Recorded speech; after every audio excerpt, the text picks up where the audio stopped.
Yo, what's up guys? This is Midnight Webbit and welcome back to some more Borderlands 3. And I know it's been a while since I've uploaded. It's been probably about a month or two. I think it's been about 2 months since I've uploaded. And that's, I'll get into that in another video probably the next couple of days of why I haven't been uploading and what's going on and stuff. But I'm back now. And the new DLC, the Handsome Jackpot, the heist came out on Thursday. So we got a bunch of new legendaries, really cool new story that I played through and everything. I'll let you guys know my thoughts on that. I might make another video letting you know my thoughts on the DLC and everything like that. And what I liked about it, what I didn't like about it, and stuff like that. But I thought overall it was a really good DLC. It was pretty fun, and I really enjoyed it. I like the humor that they brought into it, like they always do. And without further ado, let's get into our first legendary weapons guide for the new DLC. So this legendary weapons guide is going to be on a legendary rocket launcher known as the Ion Cannon. Now, this thing is not normally ×2. I happen to get a ×2 one here. They do seem to be pretty common. The red text says, Fun Detected, Obliterate. Plus 477% weapon damage, plus 337 splash damage radius. This one consumes 2 ammo per shot, but that is because it is ×2 on the weapon card. And I have several of them in my inventory. I got one of pretty much every element except fire. I got a shock one that's ×2, a corrosive that's ×2, and the cryo and the radiation are just ×1. But as you can see, unless it's ×2, this weapon will only consume 1 ammo per shot. And this thing can have some pretty crazy mag size. Like this thing has like 18. These things can have some pretty high mag size, and it only consumes 1 ammo per shot unless you have a ×2 prefix on it, like this one. And then it will consume 2 ammo per shot. But the cool thing about this weapon is let's see if I can find some enemies here. You do run very slow with it compared to other weapons. I think I may have killed all the enemies here. But anyway, this weapon, what it does is it has a charge time.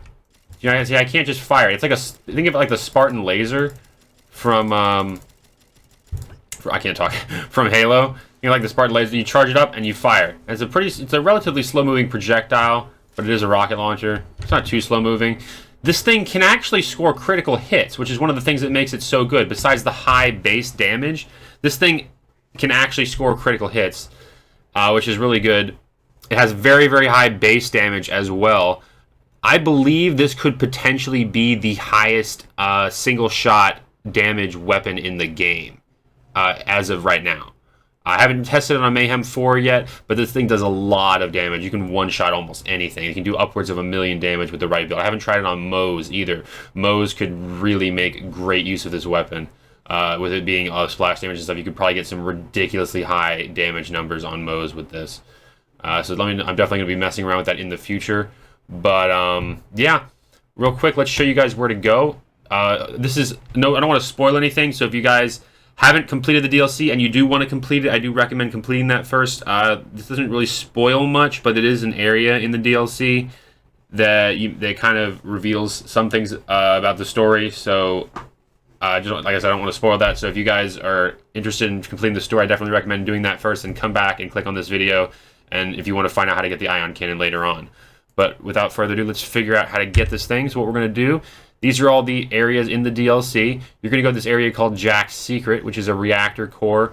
And the fast travel's right here, and it looks kind of a long run, and it is. You're going to have to go all the way through the map, all the way over here. And this is where the boss is going to spawn. Luckily, there is a respawn station right about there.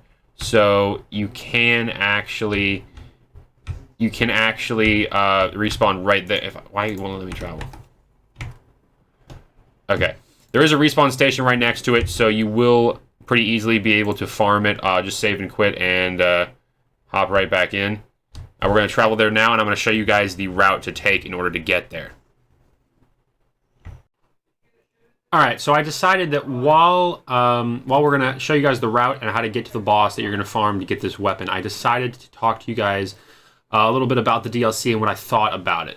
So I do think this is a pretty good DLC. I definitely think it's for someone this is your first Borderlands game. I know I have 1 or 2 friends that I actually play with a lot on Destiny, and I got convinced them to buy Borderlands 3, and they really liked it. It was really good. They liked the game, but it's their first time ever playing Borderlands. So in that case, I would rate this DLC probably about maybe a 6.5 out of 10, which is still pretty good.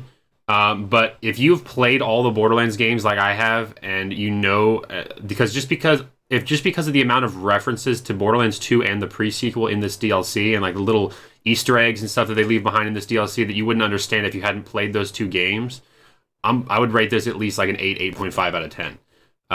Just because of the fact that it references all those games, and I love cool Easter eggs like that to past games. I've always loved stuff like that, in like the lore and stuff like that. But anyway, we're coming to the boss here. There's just a bunch of tunnels you have to jump through, and this honestly, it took me a while to figure out how to get through this area when I was first playing through the story with my friend. Like he was way ahead, and I just could not figure out how to get through this area. It's like a little confusing, but coming up here, you're going to go down this pathway with all these robots. You're going to come up here, and then in the corner right here, this is the fast travel. Make sure you activate this. This is where you're going to spawn, and you're going to jump down right in front of me right here, and that's where you're going to fight the boss. So the boss you're going to be fighting is the Fabricator Mark II, and he's not that strong. Yes, I'm doing a lot of damage as Amara, but he's not that strong of a boss to where you can pretty much kill him with any character, and this is on Mayhem mode, so... I got an anointed one here, and you can see there's the ion cannon drops. And I'm going to show you guys some gameplay here of the ion cannon itself. Like I said, you do move pretty slow when you're using it, and it can score critical hits, and it does ridiculous amounts of damage, like I previously stated. You can just look at some of these damage numbers here, and you can see I'm hitting upwards of 1 million on a couple of these, hitting in the hundreds of thousands, and upwards of 1 million on some of these shots if you get a critical. But I believe this gun will be the best. You can see right there there is the 1 million. But you can see, I believe this gun most likely is going to be the best on Moe's just because of the splash damage bonuses that she gains and the massive amount of splash damage bonuses that she can have. I believe this gun will definitely be the best on Moe's. I have not tried it yet, but I'm definitely going to be trying that in the next few days, and I'll let you guys know what I think of that, depending on how OP that is, because that could be a ridiculously good build for pretty much everything. Especially since she has a chance to get ammo back, I believe, for splash damage and stuff. So we'll see about that. But anyway, hopefully you guys did enjoy the video. If you did, please be sure to leave a like and a comment down below. Subscribe if you have not already for more Borderlands 3 content. And I will talk to you guys later. Peace.